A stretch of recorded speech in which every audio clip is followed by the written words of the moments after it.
Calling all freaks, weirdos, outcasts, ghouls, and lonely souls. Music's Metaphor is chillingly pleased to bring you the Lonely Souls Virtual Festival on Saturday, October 23rd at 2 p.m. Pacific Standard Time.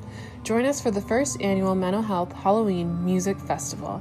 The spectacular event will feature independent artists from the USA and beyond. For Depression Awareness Month, we hope to encourage and empower people who might be feeling afraid, anxious, depressed, or alone this fall. Special VIP $5 tickets will give a Halloween bag for a child in need in Orange County, California. No tricks, just treats. Get your tickets at musicsmetaphor.com.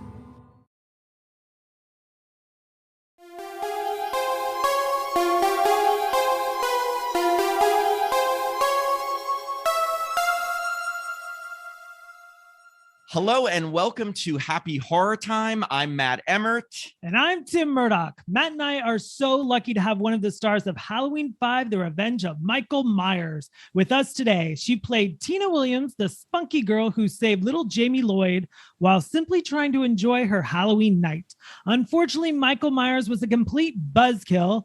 She steals every scene she's in and lights up the screen. Please welcome to the podcast, Wendy Kaplan, sometimes known as Wendy Foxworth. Hi. Awesome. We're so happy to have you with us, Wendy. Thank you for being here. Hi, it's so nice to be here too. Yes. So, we read that you grew up in Yonkers with the name Wendy Starr. That's such an awesome name. It's like you were meant for fame. When did you change your name from Starr to Kaplan? I love that is what you read. Is it completely untrue? That I think on I don't know, Google search, Wikipedia. Oh my God, it's so funny with the things, like when I start delving into the stuff I get, it's always amazing. Like what I find is kind of amazing. I think there was one where I was born in a foreign country, maybe, or something. Yes, I was born in Yonkers, but I really probably lived there till I was like 2 or 3 or something. And my name was Wendy Kaplan. So my middle name is Wendy Starr Kaplan. Oh. With 2 R's. And that is because my mother is kind of a hippie. and so she wanted, she gave me a good old hippie name. I love that. Okay, so so I am writing to every site that said you grew up as Wendy Starr. I mean, it's true, but you didn't ever go by Wendy Starr. No, and at the time, I just thought I cannot use the name Wendy Starr as a stage name. I mean, unless I wanted to be like a porn star, I thought maybe that would be a good name. But it would, yes. I actually think it's an awesome name, no matter. I want to steal it. It's funny because now I think it's a name. Now it's probably a great name. Like now these days, but like back when I started acting in, 1980, whatever, it still was kind of like you had to have a certain kind of name. And if you had a name like Wendy Starr, you might be considered sort of too, I don't know, like it would be great if I had been a singer too or something. It's a very like, look at me kind of name. Yeah. I was going to say on the nose. It's like, although isn't there, in the movie, there was, Bo Starr. Yeah. And I was like, wow, okay, you embraced your star. Yeah, there it is. He embraced his star. So I guess, growing up, and not just the first 2 years, but when did you realize that you wanted to pursue acting? I was pretty young, like 11 or 12 or 10. Definitely in junior high, I was in a play. In school, I had the lead in a play, and I thought I would either be an actor or a doctor. Okay. Oh, wow. So you went to a high school for the performing arts, is that right? So what was that like? Is that like, studying Fame. Acting all day, every day? Is that based on the Fame? It was the Fame School. I knew it. That's so cool. I didn't know that. Wait, so what was that like? What was that experience like? It was amazing. I went there. I didn't know about the school. And then when Fame came out, I was in at that age where I was looking for a place to go to high school. And so I auditioned for, performing arts and got in. And so I wound up moving from living with my mom up in Woodstock, New York, to living with my dad in the city, in New York City, and going to Performing Arts High School. And it was it was amazing. We were acting half the day, and then we would do our academic classes the other half of the day. There's a lot of schools that are like that now. My daughter actually goes to a similar school, but she goes for visual art. So, I mean, it was amazing. It was like the Fame movie. I mean, have you seen the original? Yes. Fame? And the TV show. Of course. It of course it wasn't like that. I mean, people weren't dancing on the lunch tables, but it captured a lot of it captured the essence of the school. Wow. It was like an incredibly creative environment and lots of different kinds of people all coming, which was really great, all coming together, all kinds. And just like the show. Yes. Except for with less dancing on the table. Right. Less dancing. There was some dancing. There was a lot of street activity. We would spend a lot of time out in front of the school doing a lot of things. Wow. Smoking. You're like, definitely not. Oh, no. Never. Before we jump into all the Halloween 5 questions, and we have a lot of them, you did a number of episodes of Guiding Light, and your character had the longest name I've ever seen. It is, do you know it actually? Eleni. It was so long ago. It was like Constantinopolis or something. Close. You got the first one. We wrote this down. We wanted to see. I'm going to let Matt take this one.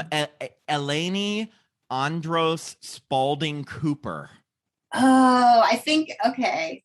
Yes, because she got married a couple times. I mean, I was sort of a second person who, there was a whole storyline for this character. And then I came in for a while and played her after this other actress had really established the character. And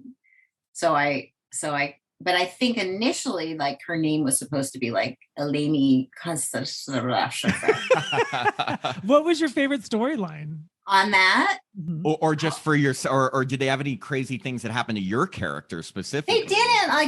Honestly, it was a very I don't remember. I'm so bad. I don't remember it that well. It was a long time ago. It's totally fine. That's okay. I can barely remember yesterday. So. I can barely remember yesterday too. And then now, with my sort of COVID brain, I really can't remember yesterday. Welcome to my world. Sort of time, just kind of blah, What is time? Yeah. Well, luckily, since we're so focused on horror, yes. We're gonna jump right in. Yes. Now, did you grow up liking horror films? I mean, did you have any favorites? Or any that scared the shit out of you? I did not. Okay, so I grew up not really liking horror. I mean, I didn't not like it. I just didn't watch a lot of it, and it would scare. Even watching a Hitchcock movie would scare me. So when things got really gory, it was I'm trying to think what movies, when I was growing up, it was I guess Nightmare on Elm Street and Poltergeist was actually, these are they seem so mellow now, right? These horror movies. It's from the golden age. From a gore standpoint, definitely. I mean, from a scare standpoint, I think the original Poltergeist and Nightmare on Elm Street. Shining. Yes. Oh, that's terrifying. The Shining. So I would watch those kinds of movies, and I did like those. I just this sort of psychological, scary, and then everyone would tease me because my name was Wendy in The Shining. Oh yes.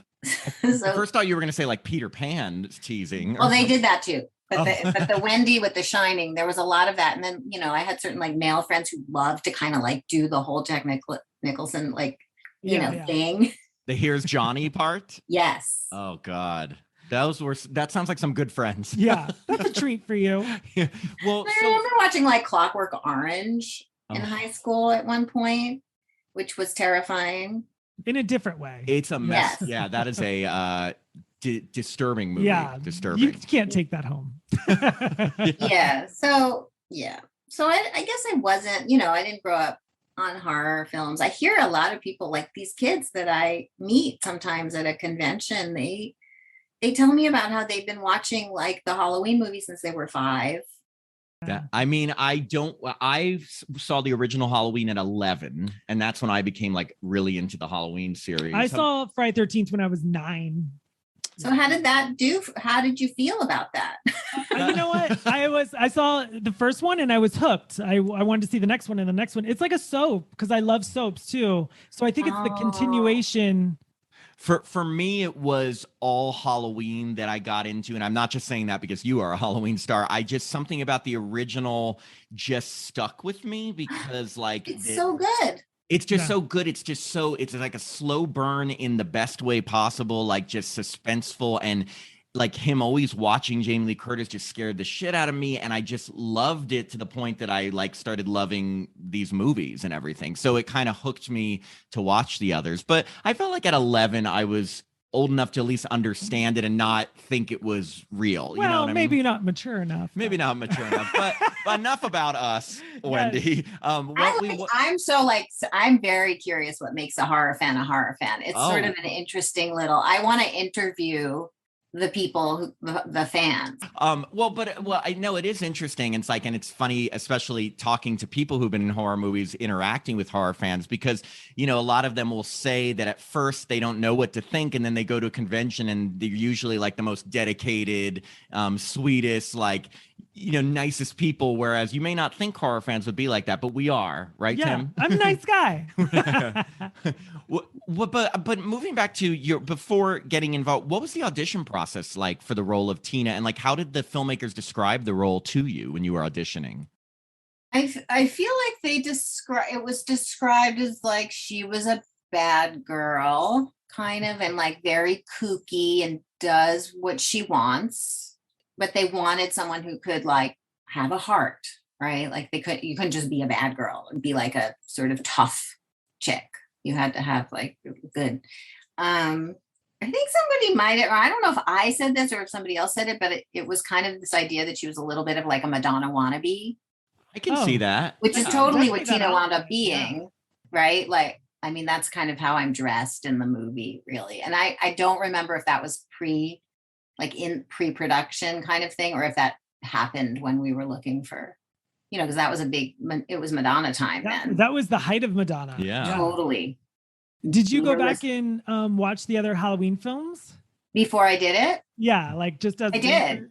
Oh, you did? I did. 1, 2, 3, oh, yeah. 4? And what were your thoughts? Honest thoughts. No, honest thoughts was I thought one, I don't think I'd ever seen any of them.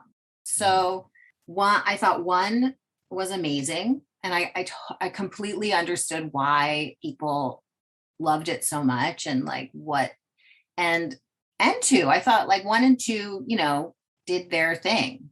Mm-hmm. And then I don't remember that well watching them. I mean, I just remember feeling good, like, oh, okay. And then 3, I think, I don't even know, maybe someone said, don't bother with that. They were like, it doesn't have anything to do with anything. I think I must have watched it though. I sort of recall sitting in my little living room watching it. Maybe I watched it and like did something else or you know. Yeah. And then 4 I watched because that was a direct prequel, and so that was good. I mean, that was like more horror movie in the sense that, and at the time like bloodier. Yeah. Right. It was a bloodier kind of, but although now that movie seems tame too, right? Like oh yeah. I mean, even compared to some of the other Halloweens in general, like, you know, I mean, even though it had amped it up a little bit, it definitely is tamer.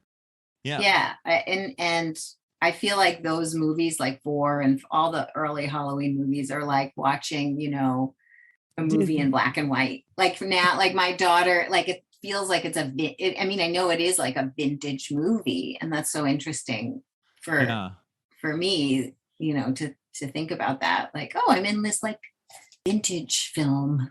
When you auditioned, did they have you read with Danielle at all, or were you just no? So I didn't read with Danielle. I never met her. I remember I went in and I did a casting reading, and then I went in maybe again for the casting, and maybe Dominique was there. Mm-hmm. Probably. And so he gave me some direction. The director. And then did that, you know, and you have to like scream in the tiny office. You know, it's bizarre, right? And then I know the final audition was in Mustafa's office with Dominique and the casting person, you know, and I was running around and like dying on the couch and, like crying and screaming. And it was you just had to like throw yourself into that scenario. I mean, they want to make sure that you can be afraid and die like the dialogue part was kind of easy. You have to be willing to like jump in. And so that's what I remember about the audition. And and I think, like I've said this before, it was between me and Lori Petty. Oh, wow. Okay. And she's very different. So like, she's more of that tough girl thing. So I think they decided they wanted to go with a less tough girl. Wow. Okay. That's so funny. Were you guys literally in the same room? No, like, well, I mean, we were in the same waiting room. Oh, wow. Even that's got to be a little. Did she give you the evil eye as you went in for your final audition? No. She was super nice, and we would run into each other after that and she went on to be like Tank Girl, right? Yeah. And League of Their Own. Yeah. And do all these other things. I was like, right on. Sister. Like, so I just think it's funny that we were the two people because we are so different. Yeah. Like still had, at that time, like I had all the big 80s hair and she was like Lori Petty, like short hair, like tight, like herself. No, that's so interesting. So Tina, she's such kind of a happy-go-lucky, exuberant character. She's kind of a party girl, but she, like you were saying, she also has a heart of gold. Unfortunately, her boyfriend in the movie isn't so nice, who's played by Jonathan Chapman. Yes, and did you know that he's in 16 Candles as Jimmy Montrose? I think I knew that. I mean, he must have told me that, or I must have known that. Like. He just has a really funny scene with Anthony Michael Hall where he says he's totally serious asswipe. It's just like a weird, random, iconic line. And so he obviously played a bad guy before. But I guess back then, did you feel like you could relate well to the character of Tina? Meaning, were you like more of a party girl who went after the bad guy, or did you feel very different from her character? I have both those things. I have a little bit of the party girl, or did. Now I'm, me, old middle-aged lady with a teenager.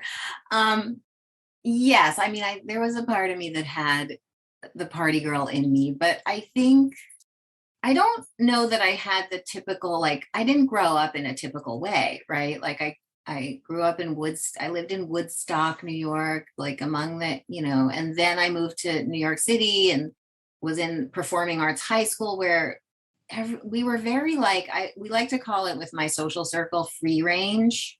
Like growing up in the 80s as a teenager, this is probably more than you need for this particular thing, but growing up in the 80s as a teenager, like we in New York City, like there was no like there was not a lot of parents going like, where are you? When are you coming home? Don't drive the car, blah, blah, blah.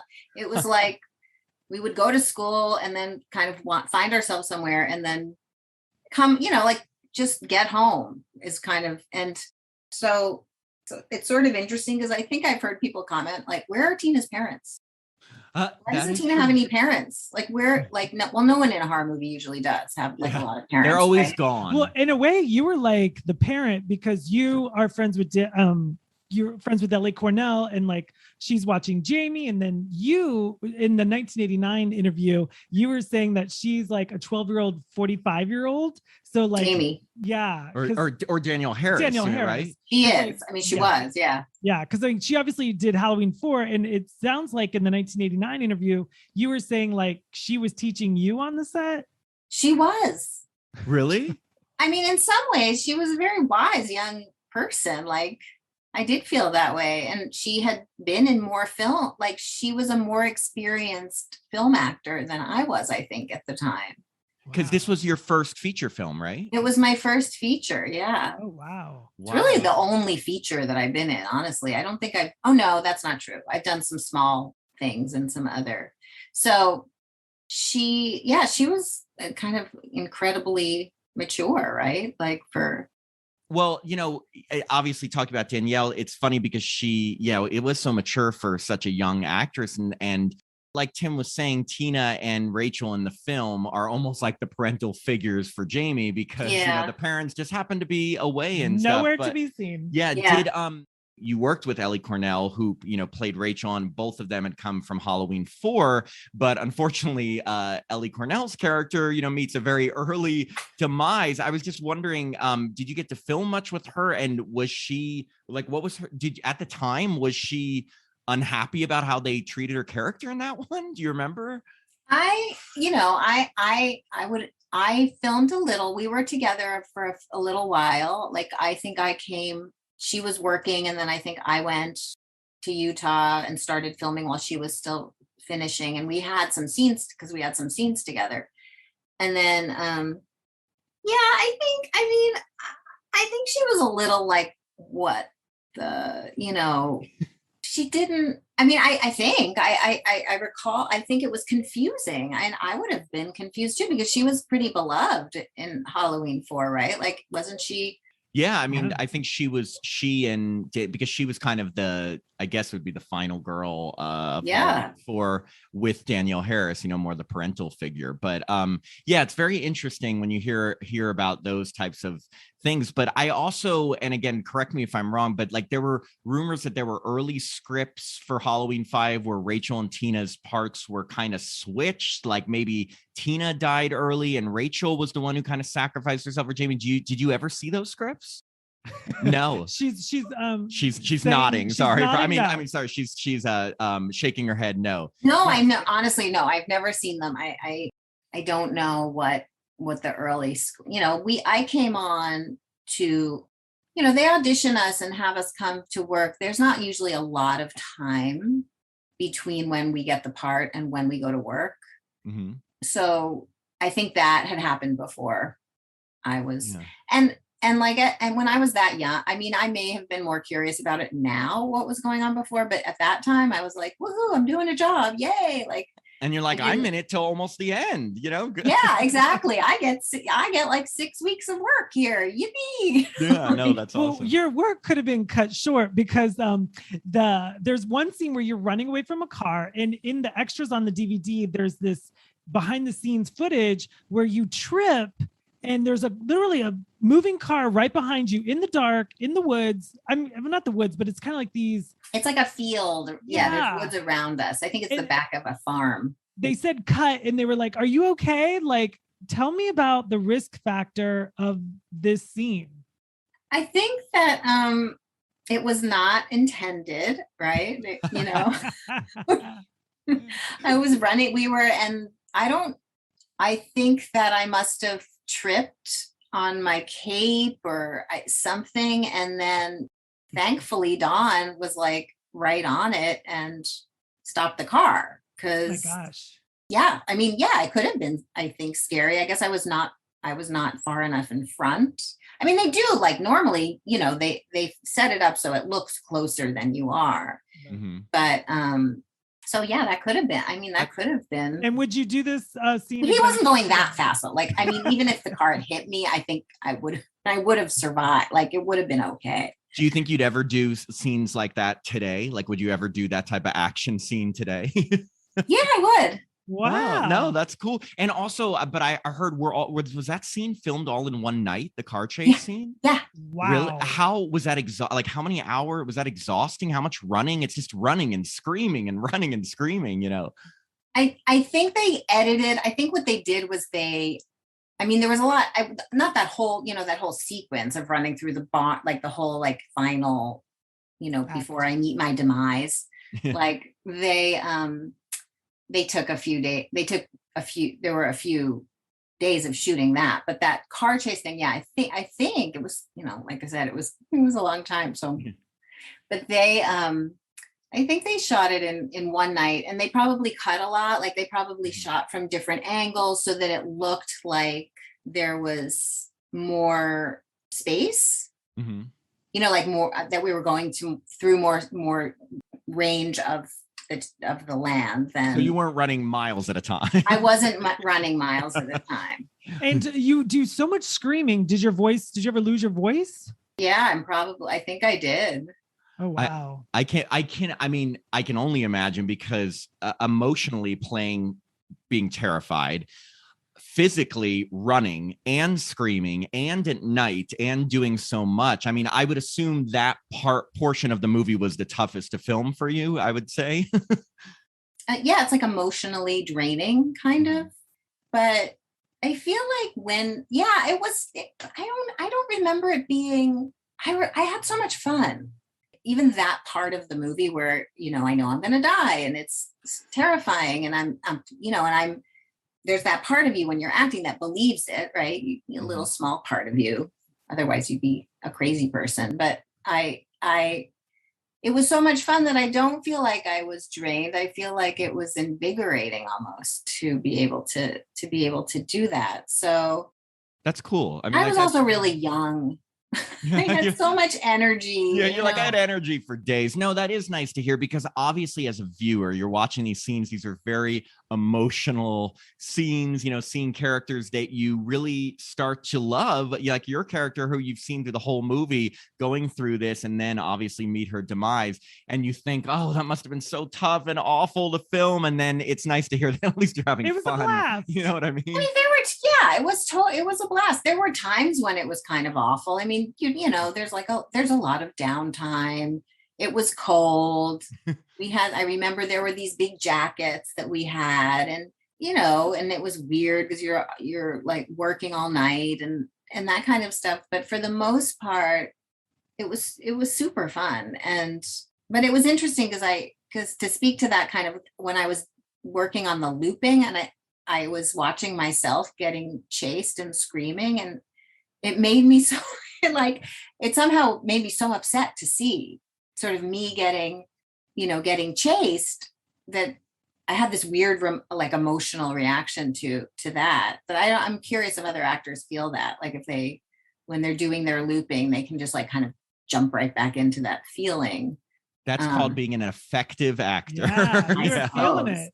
No, that's great. I mean, if to make yourself feel, especially we have heard from people we've talked to that when they show some of these older horror movies to their kids, that their kids are actually really emotionally affected by seeing, their parents, in peril, I guess, on screen like this.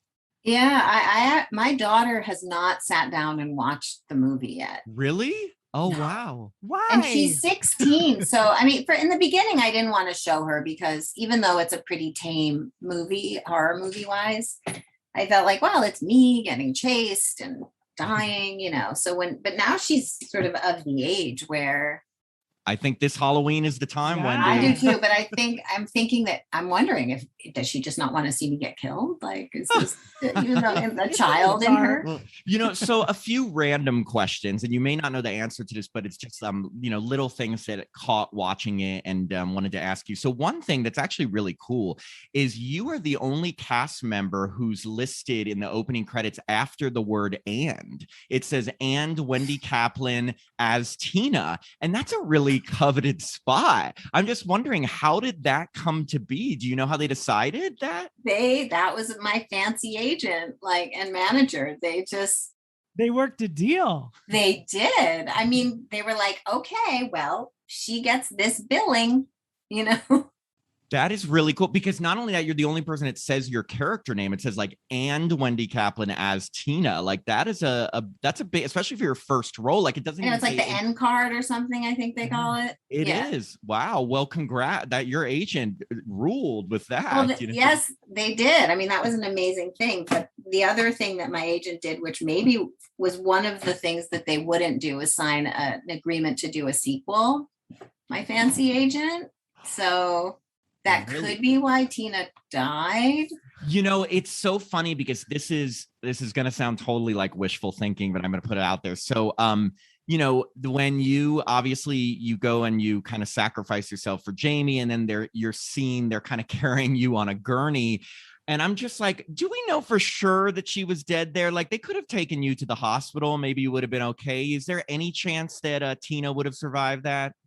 I don't know. I mean, that's what I'm saying. It could be that because my agents were being very, agenty and did the end card thing, and they sort of didn't want to tie. I guess I don't even know what they were thinking. The idea of a sequel, they don't want to tie people up. They don't want to.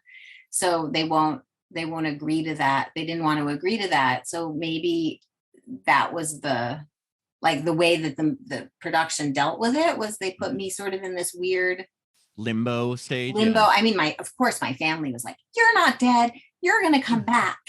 Would you have personally done a sequel? I mean, if it wasn't an agent telling you, "Oh, you should be, doing this." Yeah, I probably would have done a sequel. Oh, that makes me sad. Now I want Tina back. I think I mean, I think that, but I also think at the time it was like, Tina has a lot of controversy surrounding her, right? I mean, there are Tina haters, there are Tina lovers. Tell us what controversy? Like the whole idea that I was not, well, sometimes I'm strident, which I agree, like sounding my voice in the movie, there's a certain amount of like, I just sound like strident. I don't even know how to describe that. It might be some of the places where I had to dub in too. There's a couple of really like weird dubbing. Is it like, the ba-ba-da-ba-ba? Yeah, maybe some of that. I don't even know, but I just know that like I've seen comments about that. Like or that I'm like that I'm annoying, right? I'm wondering if there's maybe like major Rachel fans that just were like expecting Rachel was going to be. Yeah, I know. I think so. And I think that they, it's perceived as like somehow I came in and was like, took over on purpose, or something, like it was like a weird battle of the, the teen ladies. I know, it's like, you're like, I'm just playing my role. Right. I mean, I was like, this is what they decided to do. I had nothing to do with the outcome really, but I think people have loyalty, and I get that. Like, I love Doctor Who, right? I'm a Doctor Who fan. And so whenever there's like a new Doctor Who, I'm like, oh, how would you're going to get rid of like Matt Smith and bring in this guy? So. Do you have a favorite scene in Halloween 5? Or a favorite scene to film? Or, yeah, both. I think I really loved filming the scenes with Jamie in the hospital. Yeah. When she's begging you to stay. Yeah, I know. I mean, I do have to bring up one thing. It is really, and that's the other thing. I think people hate Tina because of that too. Well, that's the thing. I do have one bone kind of heartless. I have one bone to pick regarding Tina's decision-making skills, and I have to run this by you with 32 years of reflection on it. So I think the only thing that frustrated me watching this film, like over the years, is that, so even after Jamie senses, that Michael is around you and the cops come and pick you up and bring you to safety at the clinic, and like Jamie's begging you to stay and the cops are telling you you're in danger, and everyone's saying that, Tina still decides to go out and go party. And I'm just wondering, priority. Did the director, did they explain to you like why Tina made this decision, or what do you think of this decision? I just feel like it's like she could have just stayed in for one night and been safe. What was the name of the farm? Farmers? The Tower Farms party. Yeah. Tower Farm. Were you even wondering about that when you got that? Like, why is she still going out when everyone's telling her she's in danger? I did wonder. I just kind of decided to figure out that I just tried to really embrace the "I'm never sensible if I can help it" line, I really just thought, okay, I guess this is, the crazy teen in me. I think it was like, I realized like, okay, I have this really dysfunctional relationship with my boyfriend. Mm-hmm. Like somehow, Mikey was like I think that was it. It was like this teen need to, impress the boyfriend, be with the boyfriend, and that everything would be fine. Dressing like Madonna. It's just so funny because it's they're crazy. I think I also tried, like, I think it was this idea that I didn't really believe it. That's even though all the people who died a year ago.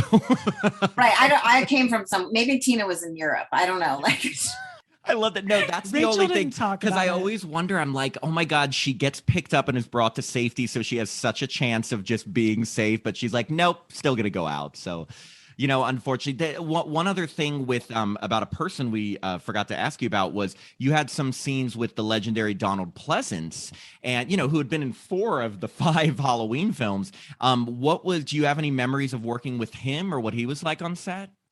He was super professional.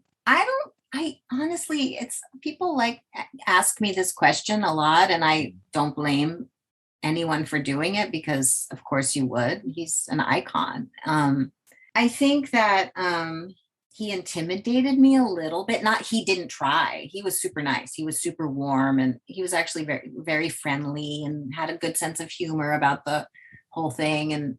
But I had this like, oh, it's Donald Pleasance.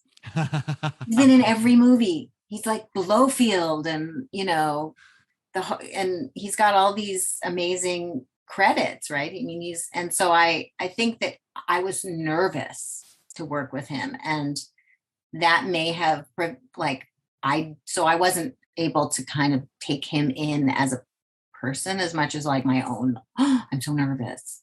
I think that makes total sense. Yeah. When you're nervous, film, you're like it's tunnel vision. Yeah, it's your first film. He's been in all the movies. He at that time represented Halloween. So it's like, oh my God, I'm filming scenes with that. I think that makes total sense. And he's but he's also like an icon in other, he's big, right? He's got James Bond. No, tons of movies. Tons of credits from when he was young. He was like a serious, he's in some famous adventure movie, and I know, extensive career. It's crazy. We have a fun little true or false game for you. We're just going to do, it's just going to test your knowledge on some random things about Halloween 5. So we just need you to answer true or false. I wish I had watched the movie. No, it's okay. And don't put too much thought in it. Just, And some of these are really random, and some of them are meant to just get an answer out of you. Okay. Okay. So, you want me to? Yeah. Okay, I'm going to start. True or false? Halloween 5 opened on Halloween. True. False. It opened on October 13th. Oh yeah, I knew that. I did. Oh. Look, let's go back. She actually said true. Okay. Tina dances in the street in the middle of the movie and says she's the queen of room service. True or false? True. That is true. One of the favorites, right in front of Michael Myers, who's pretending to be her boyfriend. Okay. True or false? You provided the voiceover for Jamie's mom in the flashback scene when she was stabbed in the tub. False. I have it written down as true, which is some more misinformation on the internet. They said that you provided the dubbed in voice for Jamie. It's a flashback scene when it's the end of the 4th movie when Jamie stabs her mom dressed like Michael Myers. Right. Yeah. Okay. Oh my God. See, but this is why we wanted to bring this up, because the internet lies. Okay. I was thinking I must have Alzheimer's if that actually happened, because that's awesome. I mean, Alzheimer's is not awesome. No, I know. I don't mean to make light of that at all. No. I thought, okay, I know it was a long time ago, but I was like, I don't even think that's in the movie. Unless right? they took some random Tina screams and just put it in there and didn't tell you, maybe. That could be. No, but they couldn't, because they made that movie before they even knew me. Oh, no. I'm sorry. They have a flashback scene in Halloween 5 where they said that you dubbed her. Or they do a flashback scene in Halloween 5. Oh, God, I'm having trouble. I know that scene. I thought it was, We'll put that as far as I know, no, but who knows? Maybe they did take some random Tina screams. True or false? Michael Myers passed his driver's test. True. False. He's a crazy driver. False. He's a crazy driver. I guess he was never not like a crazy serial killing stalker, right? Yes. These are very important questions. Very important, as you could tell. No, I like these questions. This could be a juicy one. True or false? Now I can't even speak. True or false? While filming Halloween 5, you were dating special effects legend Greg Nicotero. False. Really? In the behind the scenes thing, someone mentions, oh yeah, and Wendy was dating Greg and blah blah blah blah. We hung out together a lot. I wouldn't call it dating though. Okay. No, I mean, obviously that's where, but this is where rumors start. It's a word choice. It's a word choice. Okay. I like that. Hanging out. Yes. True or false? Michael Myers was actually invited to the Tower Farms Halloween party. Not false. I was gonna say, but he was there. He crashed it, He okay? Crashed it, literally and figuratively. Literally and figuratively, yes. And then our final true or false one, I think possibly both of our favorites. True or false? Tina loved cats. Tina loved what? Cats like meow, meow Cats. Oh, I hate cats. Yes, that is a big false. I think one of our favorite Tina lines in it is, "What am I doing? I hate cats." Was that improv or was that in the script? I think it might have actually been in the script. It's just so funny. I hate cats. It's so funny because you like literally are chasing them. I mean, you know that you're chasing them around the barn and like saying how cute they're, and then you're like, "What am I doing? I hate cats." I love that scene. I think it's hilarious. I like that scene too. Yeah. I am allergic. Wendy is allergic to cats. So maybe they wrote it in so I didn't have to spend a lot of time like cuddling the cats. That could be. I like that. Did you get to keep any of the costumes or did you take anything from the set? Any mementos? I know no one can see me, but I'm making a big boo face. I know. Oh, they didn't let you keep the Queen of Room Service costume? No, none of it. And it's funny. I had some weird, like some person messaged me on Instagram if they could buy my Tina jacket or something, like assuming that I have all this stuff. No, I didn't get to keep any of it. I mean, I may not have wanted it at the time because, you know, when you wear these things day in and day out, you kind of want to just never see it again. Burn it. But, yeah, kind of. But I wish that I had kept it. And then they also want to keep it in case, you know, they never know. Like I think they keep the stuff, they hold on to it in case they feel like they have to do some kind of pickup.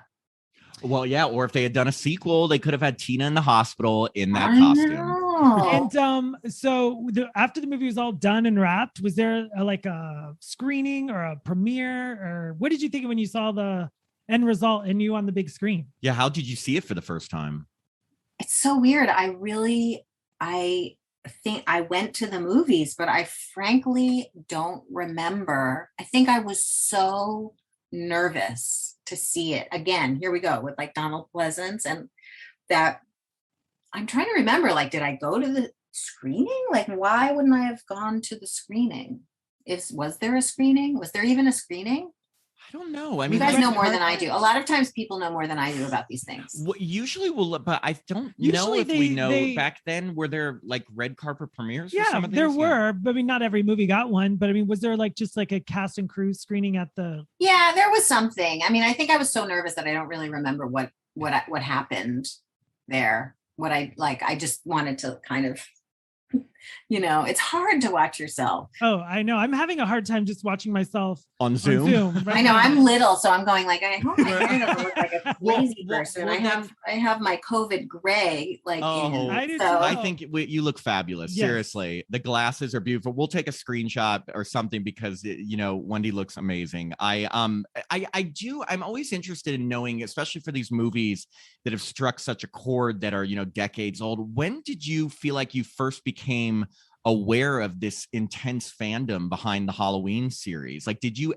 Does it ever go away? Yeah, no. But when did you first become aware of that? You think?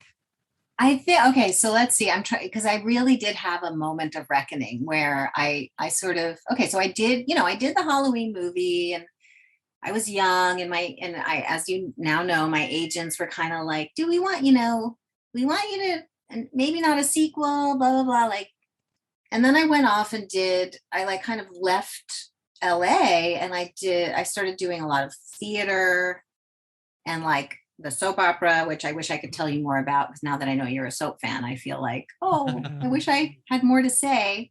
I love doing soaps, by the way. It's super fun. That's like the family. It's like a family, you know, being on the soap. But so then I think my father might have said to me, I was checking your IMDb page and you have all these comments. So maybe I was, you know, well into this probably was 20 years ago, 15 years ago, where I started reading all the stuff. Mm-hmm. I don't even know if IMDb has that now where people they do still, right? I think they got rid of it. I think they got rid of it because people got a little crazy. They did get a little crazy. Do that and now YouTube. Now there's Instagram and all the other things, right? There's other options. So I started reading about people's reactions to Tina and the Halloween movies. And it was kind of astounding. And that's where I discovered there were like the haters And then there were also the lovers and, so, and I thought, wow, this is crazy that like people are still into this movie now, after that was what, 15 or 20 years after the movie had come out. So, and then it just seems like it's getting bigger. Yeah. Well, I guess it's reinventing itself too. And now Jamie Lee's doing the movies again. So it's like a whole thing. And it's pretty cool. Have you, I think you had mentioned this before, but have you attended a horror or Halloween convention? And what was that experience like for you? I did. I've done a couple. I've done a couple. I think they've been almost, I think maybe I've done like 3 or 4. And I think all but one was was totally about Halloween. Oh, wow. And I was nervous at first because, and this is the, what you were saying, people say is like, you think it's going to be all these people who are kind of, you're not sure what like the big horror fans are going to be like. Right. And then everybody was so nice first. And it was also such a trip to see it was like a reunion for like, they worked really hard to get us together. I think a lot of us hadn't done the convention, some of us. So it was really fun to see everybody like in the cast. And then, but I really loved it. And the most recent convention I did, which was a couple years ago, what I really loved is now there's this generation of young people who are, barely older than my daughter, of sort of all shapes and stripes. And they look at Tina as kind of this, I don't know. They talk about how it's like, I love Tina so much because she was who she was. And it really inspired me to be who I am. And that was so important to me.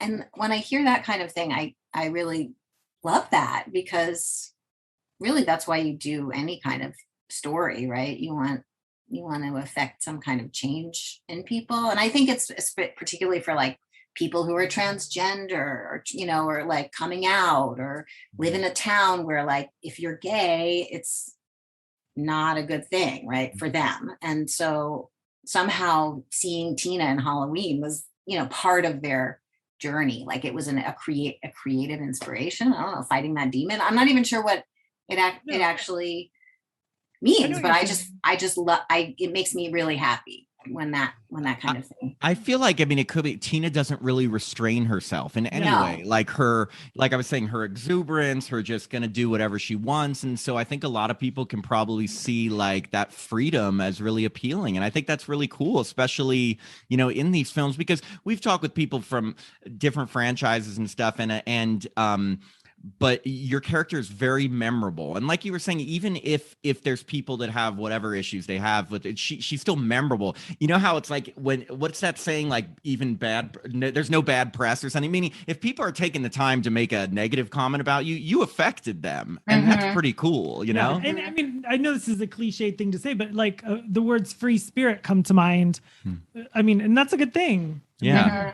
And I guess that's not in so many horror movies. No, it wasn't. Yeah. Or a lot of times, sometimes they kill off the free spirits like right away because they're too reckless or something. So it was interesting. They may, like your character is essentially what would be the equivalent of like the final girl who unfortunately doesn't make it. But other than Danielle, with it, I wanted to ask you, what are you up to now? And do you think you would ever, if gotten the opportunity, be in another horror movie? Right now I'm up to, I do a lot of commercials now. That's sort of what my acting has become about.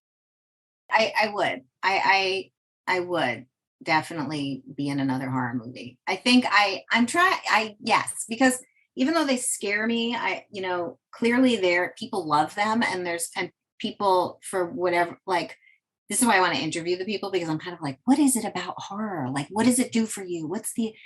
I know it's cathartic, and so I'm so curious what that is. And yeah, and now there's so many, I think this genre has really grown a lot too. Right. So I had so much fun doing Halloween, and that was like sort of the tip of the iceberg, really. Like there's been so much, I think I would have to agree with what the message is, though. I wouldn't want to be in a horror movie that I really thought was just gratuitous and only about how much blood and gore there could be. I think I would probably. And your husband's also an actor. Has he Yes. seen Halloween 5? And would you do a horror film with your husband? Yeah, has he seen Halloween 5? I know because your daughter has. Yes, he's seen it. So my husband and I are separated very Okay. amicably. But yes, we would, I'm sure, do a movie together if that came up, because we had done a lot of work together and stuff. Oh, wow. He and I, like there's a movie I think that he was in that I was in a little bit. It's like I think it was like an indie, Blood Deep, but I think it's called something else now, where he. We'll have to look that up. Yeah. It's on IMDb. It's something. I think it has a different name. So yeah, I'm sort of exploring what are the next things for the acting thing. Like, what do I want to do now with this? Yeah. I think that's awesome. And I think that, you obviously have a fan base in horror already established. We are part of that. And, so I think people like us would love to see you in a horror film. They'd be like, it's Tina. Yay! I know. I always think like, could Tina come back? Maybe Tina. It's possible. Maybe Tina didn't die. And now she's like, running a vintage clothing store in the middle of. The truth is that what's cool about the Halloween series is they've been able to do like kind of multiple timelines so that they can continue different characters. Like obviously Jamie Lee is back, and at the time died. We thought that she had died. Laurie Strode had died. So like, there's hope for continuing other characters. And I feel like, well, do you keep in touch with Danielle or Ellie or any of the people from, or just see them at the convention? I just see them at conventions. I'm really bad. I'm kind of an introvert. So I'm not good at the network, like networking and keeping in touch and stuff. I have such a like a place in my heart for Danielle, even though I really don't talk to her it was so long ago, but because of what we sort of did together, she's always kind of there being like this little, little sister / parent. And she does a lot. Yeah, she has embraced the horror genre, and for people like us, she's like a queen of horror because she continues to do horror, and people love her because like they get to know her. She's like a scream queen. I think her Instagram handle is horror gal. In her Instagram, she's all like doing all this stuff. And yeah, like, that's little Jamie. That's little Jamie. I know. I'm like, wait, what is she doing? Oh, look at that. Well, we have one final question for you. We asked this to everyone that we interview, and it will probably put you on the spot a little bit, but this is kind of how we always end the interviews. We wanted to ask you, what is one thing that you can tell us about your experience working on Halloween 5 that you've never told in any other interview, at a convention, any publication, any podcast, anything? Just one thing. It can be the tiniest little thing or a major piece of gossip, as long as you've never told it in any interview or convention or anything. You stole a cat. Oh my God, I can't. I feel like I've told a lot of things, so I don't know if I could even. I know I've talked about like the hotel. What hotel? We don't know anything about a hotel. Oh, where we stayed in. No, where we stayed in, and how we just like trashed it. Oh, I did not know that. Now, when you say we, do you mean like you're the other co-stars in the movie? We partied a lot. Now, this is not on IMDb, so go on. Yeah. I've talked about this maybe like in a room when people, or I don't know. I may have, we would come home from shooting all night and then have a party basically in a hotel room. And I feel like this, and I'm sure we kind of destroyed something. I can't. You're rock stars. I know. I'm like, what are we, we're like Sid Vicious. Like we would do that. And we would have like these post-shooting gatherings and there, and probably torture all the other hotel guests in Utah. Oh, wow. No.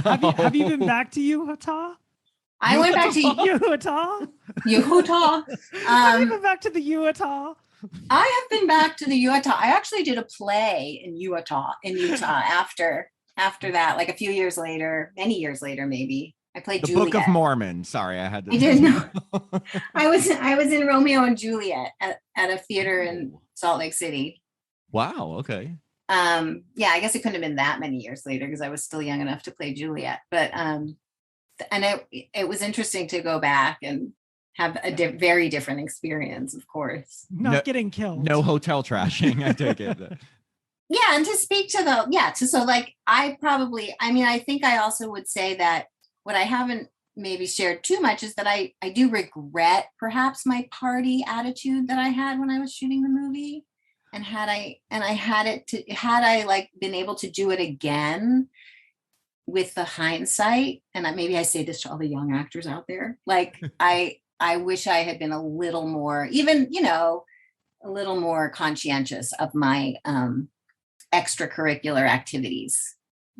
Well, you know what? When you're young, you do some things that I think I can list a ton of things I've done that I regret doing when I was young. I know. At the same time, that's a different podcast. I know, but I can also imagine, doing like these long shoots. I'm sure you need to kind of let off a little steam. So.